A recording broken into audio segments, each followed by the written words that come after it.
Hello दोस्तों, नमस्कार। मैं आप लोगों का हार्दिक अभिनंदन करता हूँ अपने टेराबाई स्टॉक मार्केट यूट्यूब चैनल में। चलिए, बहुत अच्छी बात है कि मार्केट नीचे आ रहा है, तो मन में अच्छा लग रहा है। तो अब बोलोगे सर काहे का अच्छा लग रहा है, माइनस जा रहा है। भाई माइनस जा रहा है तो ये बहुत अच्छा टाइम है हार्वेस्टिंग के लिए। तो हार्वेस्टिंग के हिसाब से अगर मार्केट नीचे आ रहा है तो बहुत बढ़िया है। हम तो बोले ही है ना, और ज़्यादा से ज़्यादा कितना, 11 तारीख हो गया ना, 4 दिन और देख लो। 15 से 20 तारीख तक देखना, मार्केट 15 से 20 में घूम जाना है। तो ये हार्वेस्टिंग का टाइम है, बहुत बढ़िया है। तो इसके लिए आप लोग बिल्कुल चिंता ना करें और कोई भी मन में पैनिक ना करें। अब रही बात डिसिप्लिन की, तो डिसिप्लिन के अनुसार ओके, डिसिप्लिन क्या कहता है वो हम आपको बताना चाहेंगे कि डिसिप्लिन कहता है कि ट्रेंड, जो मेरा ट्रेंड है वो भाई 24 नीचे गया ना, 23,900, एक्चुअली 24,300 के ही नीचे चल गया तो मेरा वो हो गया, निगेटिव हो गया।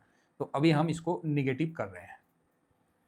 फर्स्ट टाइम हमने निगेटिव कर दिया क्योंकि 23,950 के नीचे क्लोजिंग देगा तो वही बात है। आज 24,300 के ऊपर जाएगा तब हम न्यूट्रल स्टैंड में आएंगे, और फिलहाल हम निगेटिव कर दे रहे हैं। इंडेक्स में बिकवाली नहीं बोलना भी ठीक नहीं है, क्योंकि कॉल पुट का जो सिनारियो है वो बेरिश बना हुआ है, तो निगेटिव ही है ना। तो आप इसको निगेटिव ही मानिए। और कैश भी आज निगेटिव है। एक्चुअली मेरा मन नहीं कर रहा है इंडेक्स को ज़्यादा निगेटिव करने का, लेकिन क्या करें, ज़्यादा नहीं है, स्मॉल है, बहुत कोई खास गिरावट नहीं हो रही है। निफ्टी 300 पॉइंट 1.5% निफ्टी गया है, और हम लोग का आज पोर्टफोलियो 0.70% डाउन है। ठीक है, कोई ऐसा नहीं, एक है 0.70 डाउन और दूसरा जो है, एक सेकेंड मैं चेक करके बताता हूँ, क्योंकि मैंने देखा कि डाउन है 926 के आसपास चल रहा है। लो यार, दूसरा तो 0.56% डाउन है। तो ये मेरा दो डाउन है, तो ठीक है, कहीं भी ऐसा कोई बहुत ज़्यादा पैनिक नहीं है, नॉर्मल है ना, नॉर्मल है।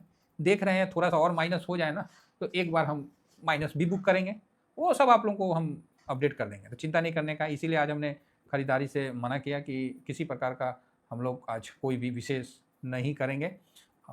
तो ये मैंने स्विंग में भी बताया, शॉर्ट स्विंग में भी बताया कि वेट करना ही समझदारी है, इसमें आप कुछ करना बुद्धिमानी नहीं है। तो बिल्कुल साइलेंट रहना है, थोड़ा सा आने दीजिए नीचे। 23,000 का मार्च का मतलब हम उस समय 26 चल रहा था, तो यही था कि 26,700 भी जाएगा और 23 भी आएगा। तो देख लीजिए, फिलहाल तो अभी 23 की तरफ आ गया है। ठीक है, घबराने वाली बात नहीं है, बढ़िया है, कहीं कोई दिक्कत नहीं है। थोड़ा बहुत मार्केट में गिरावट नहीं होगा तो कैसे मार्केट चलेगा। कल तो फिर भी ठीक था, तो आज देखिए एक तरफा गिरावट है।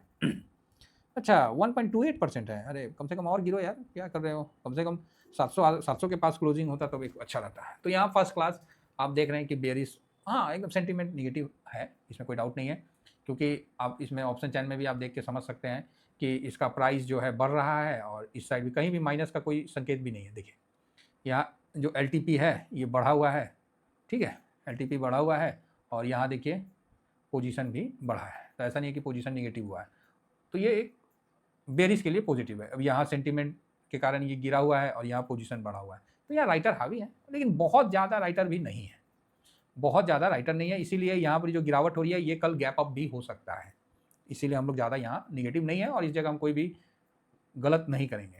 24,900 कोई अच्छा सपोर्ट नहीं है कि आपको हम बोल दें कि बहुत बड़ा कोई सपोर्ट है, नहीं नहीं नहीं, यहाँ सपोर्ट ही नहीं है। आपको फिर मजबूत सपोर्ट जो दिखेगा वो कहाँ दिखेगा इसके हिसाब से, तो 24,900 भी कोई मजबूत सपोर्ट नहीं है, और 24,000 पे कोई ज़्यादा, 90,000 का है तो कोई ज़्यादा बहुत बड़ा रेसिस्टेंट नहीं है, लेकिन अभी के हिसाब से आपको बड़ा मान सकते हैं। आपको नीचे में जाके 23,500 यहाँ थोड़ा सा हल्का सपोर्ट है, और ऊपर में 24,000 रेसिस्टेंट का काम करेगा। 24,000 को बीट कर रहा है 24,200, ये 24,000 को बीट कर रहा है, फर्दर 300 तो पार नहीं करेगा, ये साफ दिख रहा है ना। तो बिल्कुल चिंता नहीं करने का है, ये गैप अप में पार करेगा। इस सब जो है ना, एक के बार में रोक कटेगा।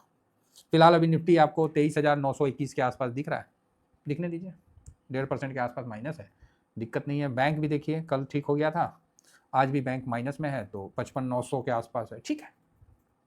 55,800 के ऊपर भी बंद हो जाए तो ठीक है, 56,300 के ऊपर चला जाए तो और बढ़िया है। तो 1000 पॉइंट का गिरावट बैंक में है, ओके ओके है।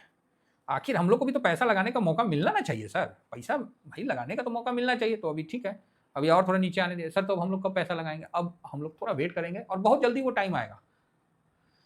आज अगर आप सेल करके जाते हो तो कल गैप अप भी हो जाएगा, ये भी स्थिति बन रहा है, क्योंकि ये अभी न्यूज पे चल रहा है, न्यूज पे पैनिक होता है, तो ऐसे पैनिक में हम मुझे या आपको शांत रहना अनिवार्य है। अब देखिए ये खामोखा ब्रेंट बढ़ गया, ब्रेंट बढ़ने का सबसे बड़ा रीज़न हो गया कि जो अमेरिका का झूठ साच बोला था कि हम हार्मोन पे अपना शिप से पार करवा रहे हैं, ये सब बकवास रहा और फाइनली ब्रेंट में भी आपको तेज़ी देखने को मिला है। तो ठीक है, कोई विशेष बात नहीं है, अच्छा है। तो आगे बढ़ते हैं। तो ब्रेंट भी आपको सामने गिरा पड़ा हुआ है, तो चलने दीजिए। आज कई डाटा आने वाले हैं, तो सीपीआई का डाटा ये सब आने वाले हैं, तो उस पर भी हम लोग का फोकस रहेगा। बाकी यूएस मार्केट माइनस हो गया है, नेस्डेक दाव भी माइनस की तरफ हो चुका है, तो ठीक है। सर युद्ध का, अरे युद्ध जो है ना, एक के झटका में देखिएगा ना सब खत्म हो जाएगा, एक झटका में। जिस तरह शुरुआत हुआ था ना, तो एक झटका में ख़त्म भी हो जाएगा। बाकी निकई तो मजबूत ही बंद हुआ है और हैंसेंग 20 जो है वो थोड़ा डाउन में बंद हुआ है। ओके ओके है। यहाँ पर यूएस का डॉलर इंडेक्स वापस से मजबूत हुआ है, जिसके कारण गोल्ड के प्राइस में हल्का सा नरमी देखने को मिला है। गोल्ड में हल्का सा नरमी, तो हम गोल्ड पे भी एक बताएंगे कि युद्ध हो रहा है तो उसके बीच में गोल्ड क्यों नहीं भाग रहा है। नहीं तो तकरीबन गोल्ड भाग जाता है, तो उस पर भी हम चर्चा करेंगे आपसे, और किस कारण नहीं भाग रहा वो भी हम डिस्कस करेंगे। बाकी रुपया भी कमज़ोर हुआ है सर, तो ये भी आपके सामने है, तो ये दबाव बनाने का काम कर रहा है। सिल्वर 87 के पास है, जो कि 90 तक पहुंच गया था। सिल्वर में हम लोग पोजीशन ही बनाए, तो है पॉजिटिव है, लेकिन थोड़ा सा वेट कर रहे हैं कि कुछ होने वाला है, देख लेते हैं। 1.5% डाउन है और यहाँ एक वॉलेटाइल का तो है ही, और गोल्ड भी 5200 के पास ही टिका हुआ है। गोल्ड हल्का सा हमारा सा पॉजिटिव है, तो कुल मिला के ठीक है। ये क्या है भाई, अच्छा लार्सन एंड टूर्बो, और इसके बीच में जो दबाव है, आज ITBs का क्या हिसाब किताब रहा है, एक सेकंड चेक कर लेते हैं ITBs शेयर का। तो ITBs आधा परसेंट वही है, 3291, कोई गिरावट ही नहीं है, बस ऐसी है। तो ज़्यादा गिरावट कहाँ है वहाँ हम चर्चा करते हैं। बाकी घबराने वाली बात यहाँ नहीं है, क्योंकि जो दिख रहा है ना वास्तव में वो सब समझ में आ रहा है, इसलिए इस जगह घबराने से कोई फ़ायदा नहीं है।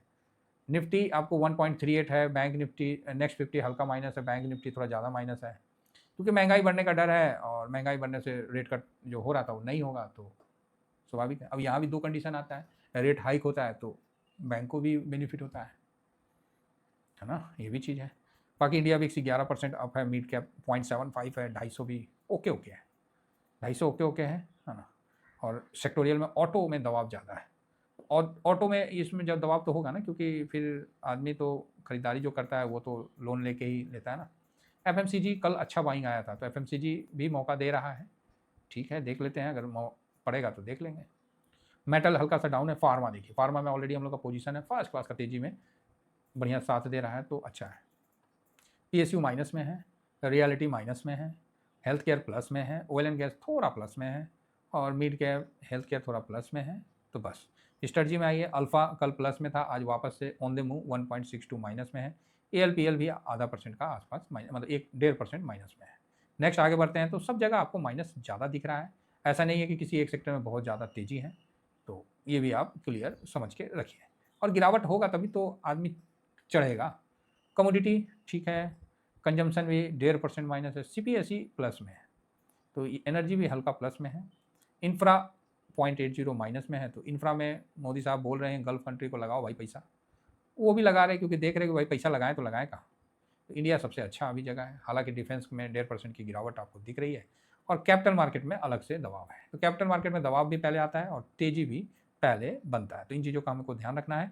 आगे बढ़ते हैं, आगे बढ़ के हम देखते हैं, तो ओके ओके है, कोई विशेष नहीं। रेलवे में भी माइनस में है और बॉन्ड में भी दबाव है, तो कुल मिला के ठीक है। तो देखिए सर, ऐसा है कि हम लोग कैश में बैठे हुए हैं, 32 से 33% हमारे पास कैश है, इसीलिए हमें कोई इस जगह मतलब डरने घबराने की आवश्यकता नहीं है। हाँ, ये है कि हार्वेस्टिंग करना है, तो हार्वेस्टिंग करने का भी टाइम आया। IT में तो कर लिए हैं, और हम देखते हैं कहाँ करना है, तो वहाँ भी हार्वेस्टिंग करेंगे, लेकिन थोड़ा सा रुक के करेंगे। एक बार थोड़ा गिर जाए ना, थोड़ा सा अगर 23,000 के लेवल के आसपास आ जाता है तो बहुत अच्छा है, और नहीं तो 24,300 के ऊपर जाएगा तो फिर तेजी आप जोड़ लीजिएगा। तो बीच में हम थोड़ा सा एक नो बाइंग जोन रखे हैं, जो कि 23,900 से लेके 24,300 के बीच में नो बाइंग जोन रहेगा, और अगर अपॉर्चुनिटी दिखेगा तो फिर जरूर। और जब भी ये निकलेगा ना, गैप अप से निकलेगा, ये नोट कर लीजिए, क्योंकि ट्रम्प साहब ज़्यादा देर चुप नहीं रह सकते हैं, कुछ ना कुछ उनको बोलना है, और बोलेंगे भी, उनको चुप कराना इतना आसान नहीं है, ठीक है।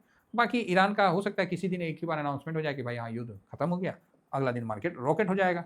तो मार्च के टाइम में हर फंड, आपको तो पता ही है, बड़े बड़े फंड मैनेजर जो होते हैं वो अमेरिका को भी एडवाइस देते हैं, उनका भी सीनियर रहता है जो ट्रम्प को एडवाइस देता है, चाहे जो भी है। सेम भारत में भी है, ऐसा नहीं है कि भारत में नहीं है।